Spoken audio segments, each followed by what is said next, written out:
Good morning विद्यार्थी मित्रों। आज આપણે હિન્દી વિષયમાં પ્રકરણ 16 લઈશું।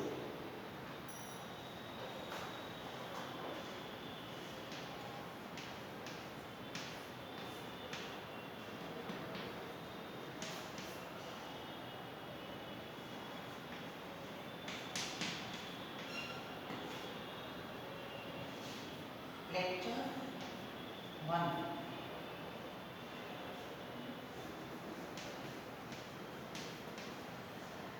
તેનું શીર્ષક છે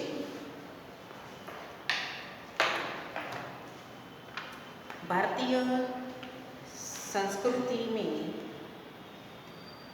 गुरु शिष्य संबंध। भारतीय संस्कृति में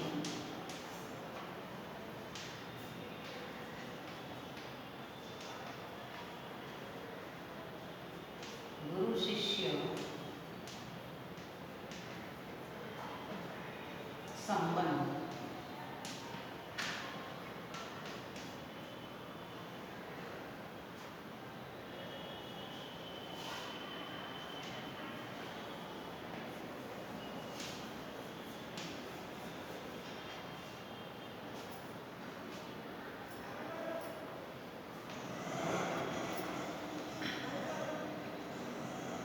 निबंध प्रकार का ये लेख है जिसके लेखक हैं आनंद शंकर माधवन। आनंद शंकर माधवन। पुस्तक अपने हाथ में रखिएगा, मेरे साथ साथ आप लोग भी पढ़िएगा, समझिएगा मेरी बातों को, ताकि गुरु और शिष्य के बीच का जो संबंध है वे अच्छी तरह से समझ में आए। माधवन।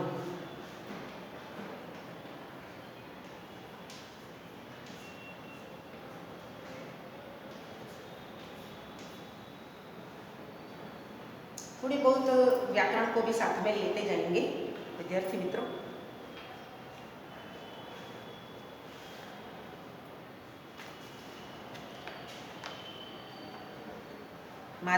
माधवन जी ने प्राचीन गुरु शिष्य परंपरा की गरिमा को स्पष्ट करते हुए उन्होंने वर्तमान शिक्षा प्रणाली पर परोक्ष रूप से करारा व्यंग किया है। व्यंग, कटाक्ष, व्यंग्य, कटाक्ष, ताना मारना। हमारे समाज में व्यावसायिक संस्कृत का बोलबाला है। व्यावसायिक यानी व्यापारी। लोग शिक्षा ले रहे हैं, अच्छी पढ़ाई कर रहे हैं, अच्छी बड़ी बड़ी डिग्रियां ले रहे हैं, पर ये डिग्रियां किसके लिए हैं? व्यवसाय के लिए हैं। व्यवसाय के लिए हैं। कुछ डिग्री पाकर पैसे कमाने के लिए होते हैं, तो उसे व्यावसायिक कहते हैं। इसी कारण गुरु शिष्य संबंधों में परिवर्तन आया है। पहले विद्यालय को मंदिर के समान माने जाते थे।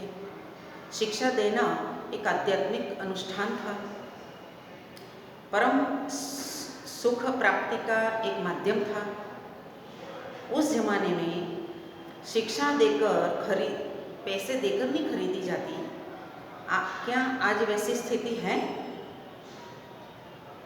क्या आज शिक्षा के क्षेत्र में वही निष्ठा, वही त्याग नजर आता है? लेखक ने हमें अंतर्मुख होकर सोचने के लिए बाध्य किया है। हमें यह सोचना है कि पुराने समय में गुरु शिष्य का संबंध कैसा था। गुरु पैसे लेकर शिक्षा नहीं देते थे। शिष्य भी गुरु की आज्ञा को शिरोधार्य मानते थे, उनका आदर करते थे, उनमें विश्वास रखते थे। वे जो कहते उसी रास्ते पर चलते थे। क्योंकि गुरु भी एक प्रकार से भगवान ही है। भगवान की नज़दीक पहुंचाने वाले वही एकमात्र व्यक्ति है। जैसे आपने वो लाइन तो सुनी है, गुरु गोविंद दोनों खड़े किसको लागू पाए। गुरु भी खड़े हैं, गोविंद यानी ईश्वर भी खड़े हैं, तो सबसे पहले मैं किससे प्रणाम करूं। गुरु गोविंद दोनों खड़े काको लागू पाए, बलिहारी गुरु आपकी गोविंद दियो बताओ। सबसे पहले गुरु को नमन करूंगा, क्योंकि ईश्वर तक पहुंचाने वाले वही हैं। यही था गुरु शिष्य का संबंध पुराने समय में। आज उनकी विचारधारा, उनकी सोच बदल गई है, क्योंकि शिक्षा एक व्यापार बन गया है। शिक्षण संस्थाएं, यूनिवर्सिटियाँ, ये सब एक प्रकार का पैसे कमाने की संस्था बन गई है, पैसे कमाने की संस्था बन गई है। तो देखते हैं कि लेखक माधवन जी हमें इस शिक्षा के बारे में, आज के गुरु शिष्य के संबंध के लिए क्या कहते हैं।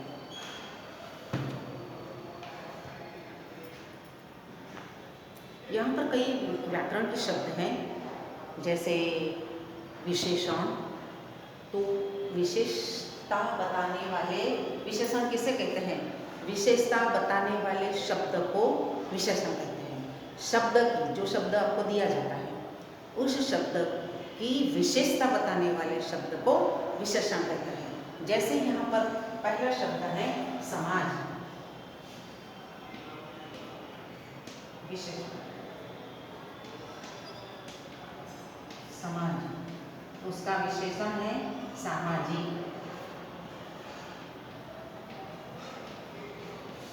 दूसरा शब्द है व्यवसाय, व्यवसायिक।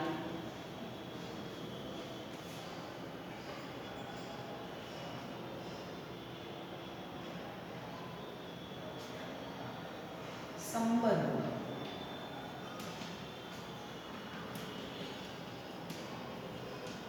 संबंधित।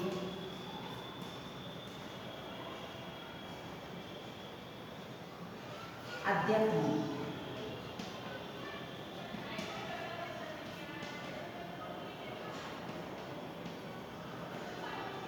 आध्यात्मिक। धर्म, इसके अंदर है या नहीं, और मैं आपको बता देती हूँ। धर्म का विशेषण है धार्मिक। जैसे पहला शब्द है भारत, ये सब विशेषण है। आप अपनी नोटबुक में लिखिएगा।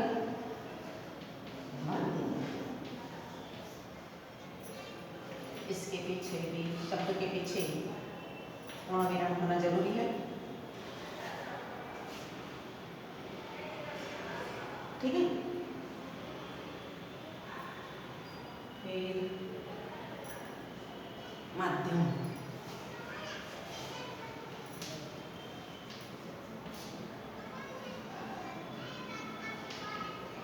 माध्यमिक।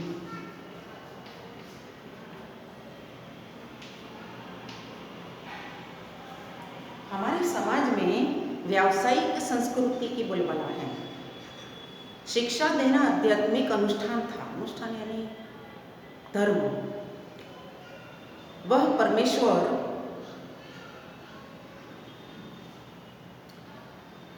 परमेश्वर प्राप्ति का एक माध्यम था। पैसे देकर शिक्षा खरीदी नहीं जाती थी। आज स्थिति बिल्कुल बदल गई है और अब शिक्षण कार्य पेट पालने का साधन बन गया। तो आपको इस गद्य खंड से, गद्य खंड कहा जाता है इस फिक्रे को, तो इस गद्य खंड से आपको प्रश्न कैसे बनाना है ये भी आपको बताती जाती हूँ। प्राचीन काल में भारतीय शिक्षा केंद्र कैसे थे? कैसे थे? आश्रम या मंदिर जैसे थे।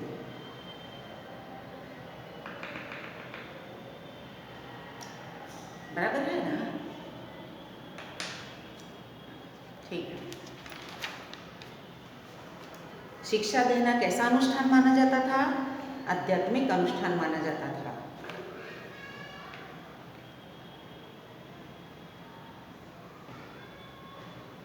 ठीक है। गुरु को क्या माना जाता था? परमेश्वर माना जाता था। तो अब आगे बढ़ते हैं। आज शिक्षण कैसा बन गया है? पेट पालने का साधन बन गया। अब दूसरा फिक्रा लेते हैं, दूसरा गद्यखंड लेते हैं। जिसे भारतीय संस्कृति कहा जाना चाहिए था, वह आज भारतीय मानसिक स्थिति में क्रियाशील नहीं है। आज एक प्रकार की अव्यवस्थित व्यावसायिक संस्कृति व्याप्त है। कैसी संस्कृति व्याप्त है? भारतीय संस्कृति नहीं, पर अव्यवस्थित व्यावसायिक, अव्यवस्थित, इसमें जिसमें कोई व्यवस्था नहीं है। जैसे जिस व्यक्ति ने जो डिग्री प्राप्त की है उनमें उसको काम नहीं मिलता है, दूसरी संस्था में काम मिलता है, वे दूसरा काम कर लेते हैं और पेट पाल लेते हैं। बैंक में काम करने वाला यानी कॉमर्स लेने वाला विद्यार्थी वो क्या करता है? आर्ट्स का काम करता है, मतलब आर्ट्स लाइन में घुस जाता है, वहाँ नौकरियाँ पा लेता है। साइंस वाला भी वैसे हाई कोर्ट में भी नौकरियाँ पा लेता है, जहाँ जो डिग्री प्राप्त की है उसके अनुसार वे काम नहीं करता है। ये सब अव्यवस्थित होता जा रहा है, जिसकी जड़ शायद यूरोप में है। भारतीयों के सार्वजनिक व्यवहार में गुरु शिष्य का संबंध भी तदनुरूप परिवर्तन हो गया है। यहाँ गुरु वेतन भोगी नहीं होते थे। भारत में गुरु वेतन भोगी नहीं होते थे। वेतन भोगी यानी पैसे लेना, वेतन पाना, और न शिष्य ही शुल्क देना पड़ता था, फ्री में नहीं देते थे, फीस नहीं देते थे। पैसे देकर विद्या खरीदने की यह क्रय विक्रय पद्धति उस भारतीय मिट्टी की उपज नहीं है। ये यूरोप में चलता आया है और यूरोप से लेकर भारत तक ये बातें पहुंच गई हैं, और इसीलिए भारत में भी शिक्षा लेना और देना ये तो है ही, पर बिना फीस के, बिना वेतन के शिक्षा नहीं चल रही है अभी। शिक्षणालय एक प्रकार के आश्रम और मंदिर माने जाते थे। शिक्षणालय क्या माने जाते थे? आश्रम और मंदिर। गुरु को साक्षात परमेश्वर ही समझा जाता था। आज गुरु का मजाक उड़ाया जाता है, गुरु की मश्करी की जाती है, उनके बताए मार्ग पर वे चलना मुनासिब नहीं समझते। ऐसा हो रहा है। शिष्य तो पुत्र से भी अधिक प्रिय होते थे। शिष्य गुरु को अपने पुत्र से भी अधिक प्रिय होते थे। यहाँ सम्मान मिलना ही शक्ति पाने का रहस्य है। एक सम्मान की जो भावना है गुरु के अंदर, ये उसको मिल जाए, यही बहुत था उसके लिए। आज सम्मान में लेने वाले भी नहीं हैं और देने वाले भी नहीं हैं। भारतीय संस्कृति में गुरु शिष्य की ये सोच बिल्कुल बदल गई है, बिल्कुल विपरीत हो गई है। प्राचीन काल में गुरु की शिक्षा दान क्रिया का आध्यात्मिक अनुष्ठान था। शिक्षा दान किया करते थे शिष्य लोग, शिक्षा दान किया करते थे शिष्य, और गुरु भी मांगा करते थे कि क्या देगा मुझे। परमेश्वर प्राप्ति का एक माध्यम था। गुरु क्या थे? परमेश्वर प्राप्ति का एक माध्यम। वह आज पेट पालने का जरिया बन गया है। शिक्षा क्या हो गई है? पेट पालने का साधन बन गया है। प्रारंभ में विवेकानंद को, अब माधवन जी यह बता रहे हैं कि शिक्षा जिसके अंदर है, जिसको हमें गुरु मानना है, जिसके रास्ते पर हमें चलना है, जो परमेश्वर है, परमेश्वर का स्वरूप है, ईश्वर प्राप्ति का माध्यम है, उसे आज हम नहीं मान रहे हैं, उससे ऐसा सम्मान हम नहीं दे रहे हैं। तो उनके उदाहरण देकर लेखक अभी क्या समझाते हैं कि हमारे देश में कैसे कैसे शिक्षित लोग हो गए, कैसे ज्ञानी लोग हो गए, जो परमात्मा के स्वरूप से भी कम नहीं है। फिर भी बाद में जब लोग चारों तरफ उन व्यक्ति का सम्मान करते हैं ना, तब हमें पता चलता है कि ये व्यक्ति इतनी बड़ी है, इतना ज्ञानी है, इतना महान है। तो ऐसे कौन लोग हैं जिसे हम इतना नहीं मानते जितना मानना चाहिए, उनको इतना सम्मान देना चाहिए। तो यहाँ पर माधवन जी विवेकानंद जी का उदाहरण देते हैं।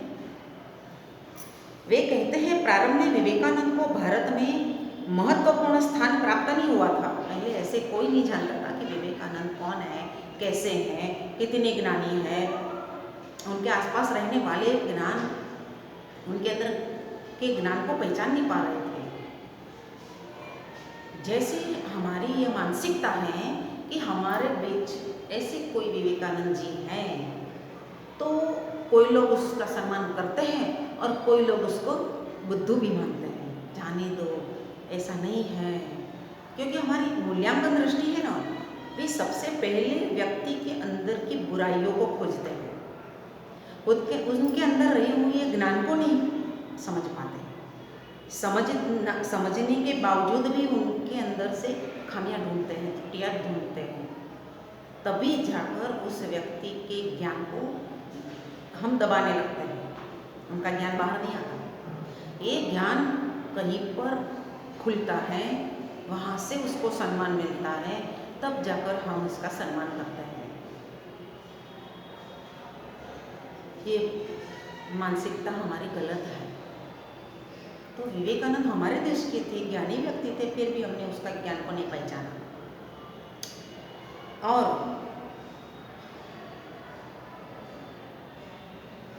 कब ये ज्ञान हुआ हमें?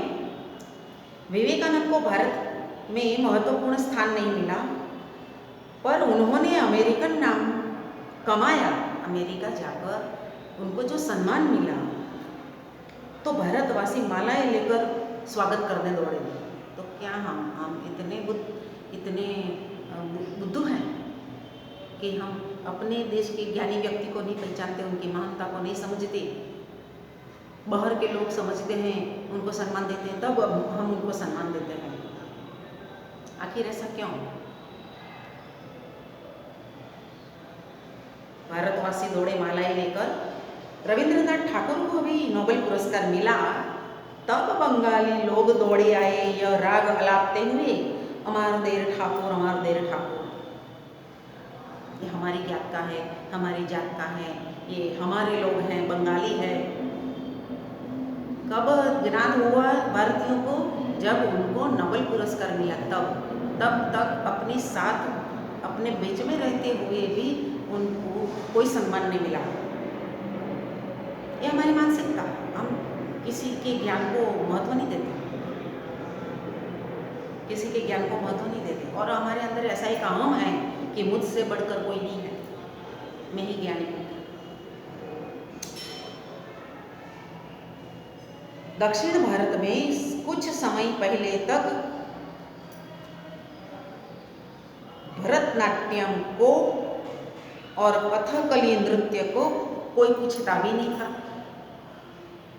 पर अब उसे विदेशों में मान मिलने लगा, तो आश्चर्य से भारतवासी सोचने लगे, अरे हमारी संस्कृति में इतनी अपूर्व चीजें भरी पड़ी हैं।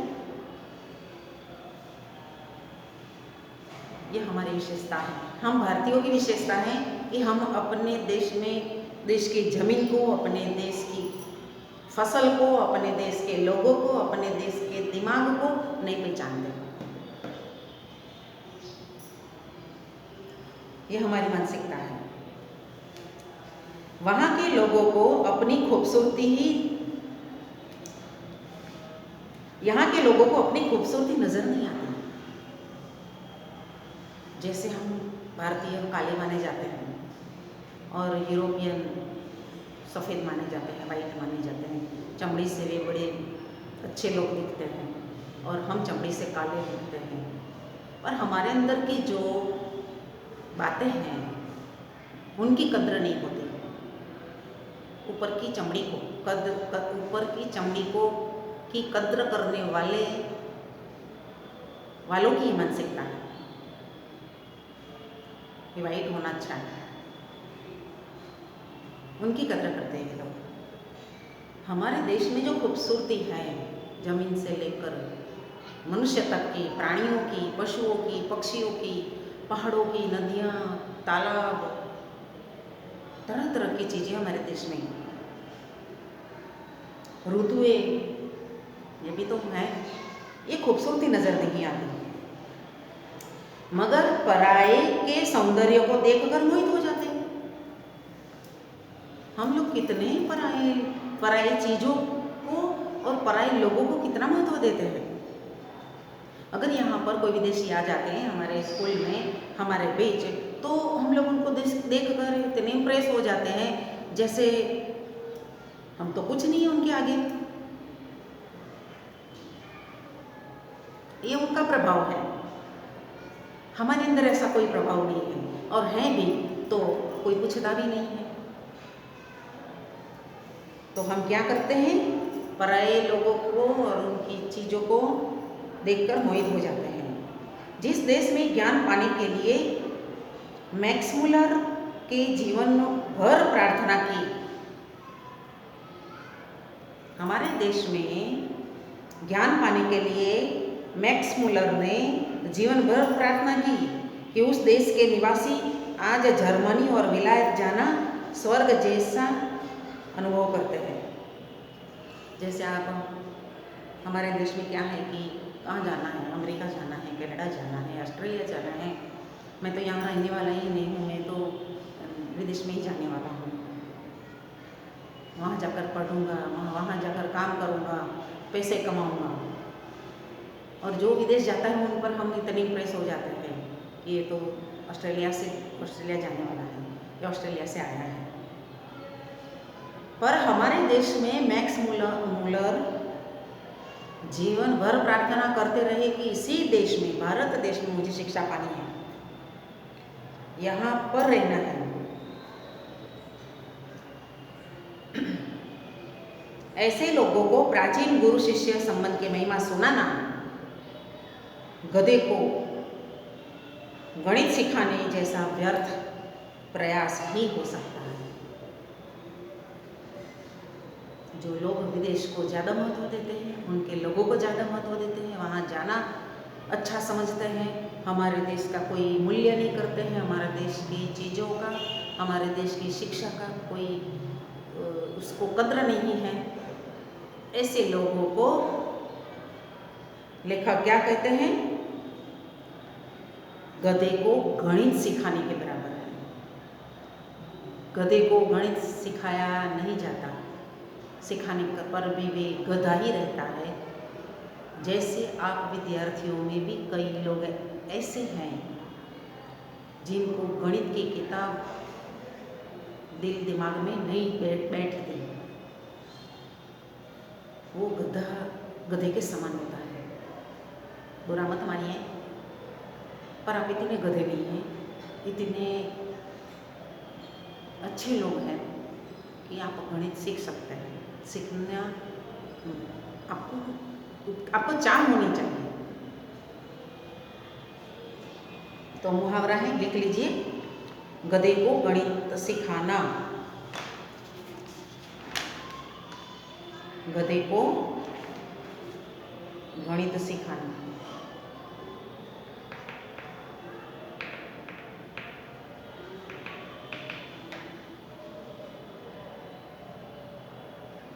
अयोग्य को ज्ञान देना।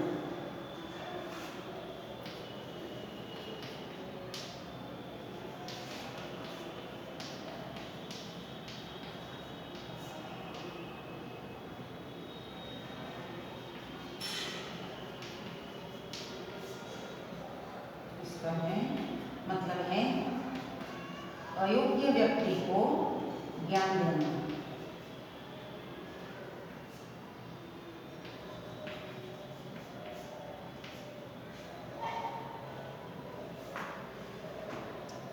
ठीक है,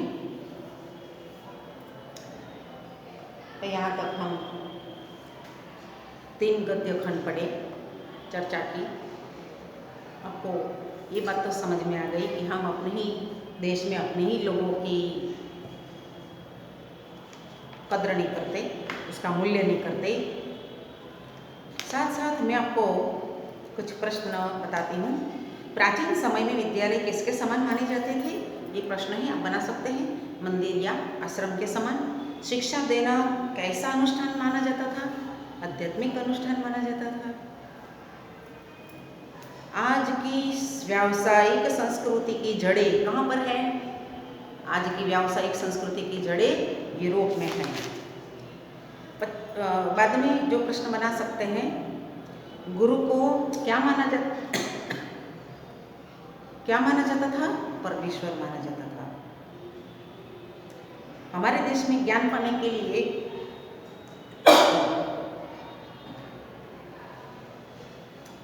किसने जीवन भर प्रार्थना की? मैक्स मुलर ने। यहाँ तक आप 5 से 7 प्रश्न के उत्तर बना सकते हैं। जैसे शिक्षा देना क्या है? आध्यात्मिक अनुष्ठान है। किस महापुरुष को नोबेल पुरस्कार मिला था? रविंद्रनाथ ठाकुर को।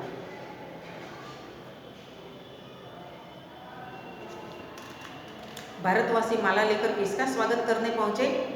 विवेकानंद जी का।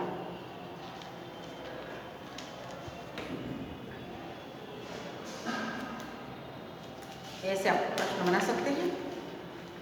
साथ में आपको थोड़ा सा व्याकरण भी बता देती हूँ। जैसे विरोधी शब्द,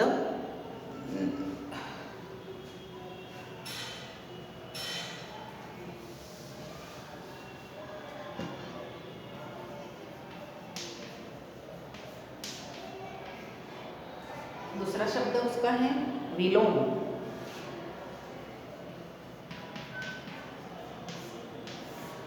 तो विरोधी में क्या करना है? पहला शब्द है प्रत्यक्ष, उसका निशान है। प्रत्यक्ष का विरोधी शब्द है परोक्ष। दूसरा शब्द है सहाय।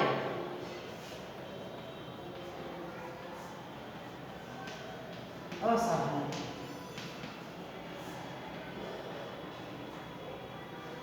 श्रेष्ठ, कनिष्ठ।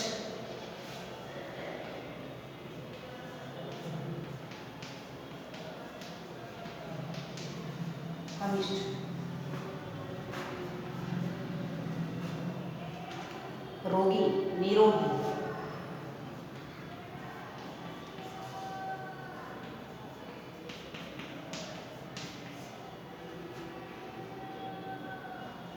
वृद्ध, युवान।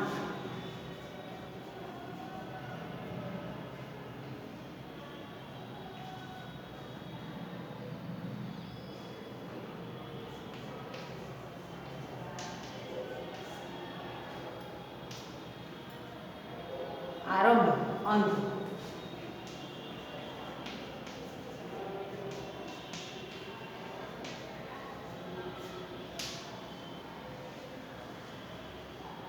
अपना, पराया।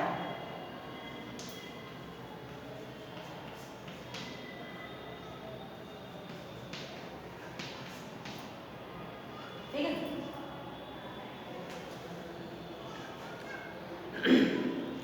अब थोड़े मुहावरे बता देती हूँ मैं। ताकते रहना, आश्चर्य से देखते रहना।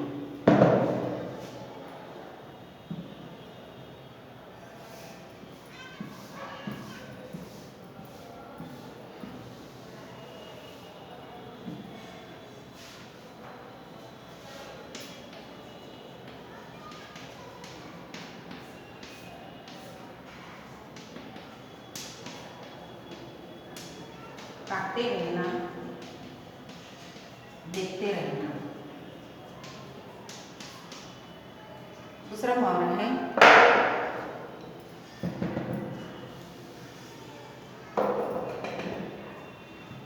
रंग जाना, रंग जाना।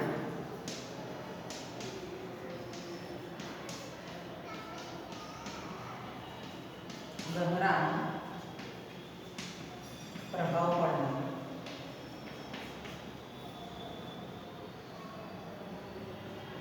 हैरान कर देना, चकित रह जाना, हैरान कर देना,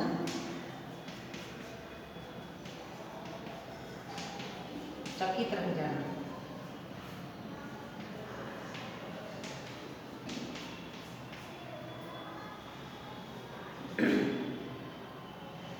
नाम कमाना, प्रसिद्धि पाना,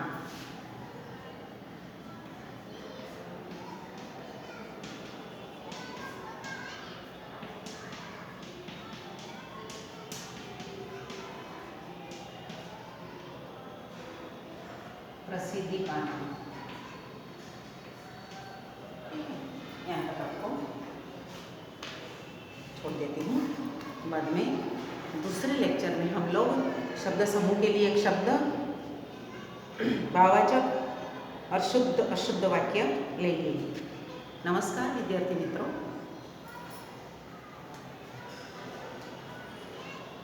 ओ